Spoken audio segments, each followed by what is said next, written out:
ಮತ್ತೆ ಸುವರ್ಣ ನ್ಯೂಸ್ಗೆ ಸ್ವಾಗತ. ಸಂಸದ ಯಡಿಯೂರಪ್ಪನವರಿಗೆ ಮತ್ತೆ ಭೂಕಂಟಕ ಶುರುವಾಗಿದೆ. ಅರಣ್ಯ ಭೂಮಿ ಒತ್ತುವರಿ ಪ್ರಕರಣದಲ್ಲಿ ಯಡಿಯೂರಪ್ಪ ಹಾಗೂ ಪುತ್ರ ರಾಘವೇಂದ್ರ ವಿರುದ್ಧ ಹೈಕೋರ್ಟ್ ತನಿಖೆಗೆ ಸೂಚನೆ ನೀಡಿದೆ. ಭದ್ರಾ ಅಭಯಾರಣ್ಯದಲ್ಲಿ ಹುಲಿ ಮೀಸಲು ಅರಣ್ಯ ಜಾಗ ಕಬಳಿಸಿದ ಆರೋಪವನ್ನ ಸಂಸದ ಯಡಿಯೂರಪ್ಪ ಹಾಗೂ ಶಾಸಕ ರಾಘವೇಂದ್ರ ಎದುರಿಸ್ತಾ ಇದ್ದಾರೆ. 80 ವರ್ಷದ ಬೇನಾಮಿ ಮಹಿಳೆ ಹೆಸರಿನಲ್ಲಿ ಗಾರ್ಮೆಂಟ್ಸ್ ತೆರೆಯುವ ಉದ್ದೇಶದಿಂದ ಅರಣ್ಯ ಭೂಮಿಯನ್ನ ಅಕ್ರಮವಾಗಿ ಪರಿವರ್ತನೆ ಮಾಡಿಕೊಂಡು ನಂತರ ತಮ್ಮ ಒಡೆತನದ ಧವಳಗಿರಿ ಎಂಟರ್ಪ್ರೈಸಸ್ ಹೆಸರಿಗೆ ವರ್ಗಾವಣೆ ಮಾಡಿಕೊಳ್ಳಲಾಗಿದೆ ಅಂತ ಶಿವಮೊಗ್ಗ ಮೂಲದ ವಿನೋದ್ ಅನ್ನೋರು ಖಾಸಗಿ ದೂರು ದಾಖಲಿಸಿದ್ರು. ಇದರ ವಿಚಾರಣೆ ನಡೆಸಿದ್ದ ಶಿವಮೊಗ್ಗ ಕೋರ್ಟ್ ಪ್ರಾಸಿಕ್ಯೂಷನ್ಗೆ ಅನುಮತಿ ಪಡೆಯದ ಹಿನ್ನೆಲೆಯಲ್ಲಿ ಪ್ರಕರಣ ವಜಾಗೊಳಿಸಿತ್ತು. ಕೆಳ ನ್ಯಾಯಾಲಯದ ತೀರ್ಪು ಪ್ರಶ್ನಿಸಿ ವಿನೋದ್ ಹೈಕೋರ್ಟ್ನ ಮೆಟ್ಟಿಲೇರಿದ್ರು.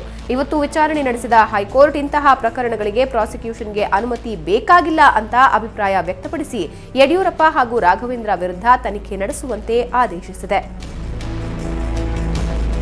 ಇನ್ನು ಭೂಕಂಟಕದಲ್ಲಿ ಸಂಸದ ಯಡಿಯೂರಪ್ಪ ಪುತ್ರಿ ಅರುಣಾದೇವಿ ಸಹ ಸಿಲುಕೊಂಡಿದ್ದಾರೆ. ಶಿವಮೊಗ್ಗದ ಕಲ್ಲಹಳ್ಳಿಯಲ್ಲಿ ಕೆಎಚ್ಬಿಯಿಂದ ಹಂಚಿಕೆಯಾಗಿದ್ದ ನಿವೇಶನಗಳನ್ನು ಪತ್ರಕರ್ತರ ಹೆಸರಿನಲ್ಲಿ ಪೇಸಿಟ್ ಕಾಲೇಜಿನ ಸಿಬ್ಬಂದಿಗೆ 4 ನಿವೇಶನ ಹಂಚಿಕೆಯಾಗಿತ್ತು. ಬಿಎಸ್ವೈ ಶಿಫಾರಸು ಆಧರಿಸಿ ನಿವೇಶನ ಹಂಚಿಕೆ ಮಾಡಲಾಗಿತ್ತು. ನಂತರ 4 ನಿವೇಶನಗಳನ್ನು ಅರುಣಾದೇವಿ ಖರೀದಿಸಿದ್ರು.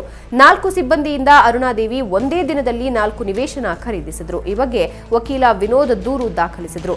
ಇಂದು ವಿಚಾರಣೆ ನಡೆಸಿದ ಹೈಕೋರ್ಟ್ ಅರುಣಾದೇವಿ ವಿರುದ್ಧ ತನಿಖೆಗೆ ಆದೇಶಿಸಿದೆ.